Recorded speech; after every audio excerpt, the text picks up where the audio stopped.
હા, તમે બોલો, પ્રોબ્લેમ ને ક્યાંથી આવ્યા? મારે હેરફોલ વધારે થાય છે અને વસ્ત્રાપુરથી આવી છું. પહેલા તમારે ત્યાં હું આવી ગયેલી છું, તમારું રિવ્યુ જોઈને જ ફરી આવી છું. એટલે પહેલા તમે તો વસ્ત્રાપુર રહો છો, પણ પહેલા કેવી રીતે આવ્યા હતા? પહેલા અમે તૈયાર થવા આવ્યા હતા. કેટલા વર્ષો પહેલા? 5-10 વર્ષ થયા. ઓહો, 2011 માં તો મને ઓળખી ગયા રીલમાં? હા.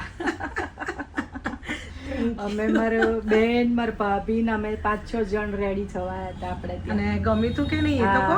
બહુ ગમ્યું હતું. બહુ ગમ્યું તું? લોંગ લાસ્ટિંગ હતું કે નહીં? હા, અમારે છેક પાટણ જવાનું હતું તૈયાર થઈને. એટલે સવાર વહેલા આવ્યા? સવાર વહેલા આવ્યા હતા 4 વાગે. અચ્છા, એટલે આખો દિવસ રહ્યું હતું એમ ને? હા. સરસ સરસ. હું તો બેન 40 વર્ષથી આમાં છું. હેર કટિંગ તો હા, બહુ fine છે. પછી હેર સ્પાનું બી રિઝલ્ટ સારું છે. હા, અને ખર્ચા હવે બંધ થઈ બંધ ગયા થઈ બરાબર? ગયા. હા, અને આપણું બધું પણ મટીરિયલ હું હેર વોશ કરું વાપરજો. ને તો લટો ને લટો આવે. જો આપણે અહીંયાથી આપણે આ બી સરસ કરી દીધું, એટલે હવે લાગે જ નહીં ક્યાંયથી ખર્યા છે. હા. હા, આ રીતે રાખજો. ઓકે.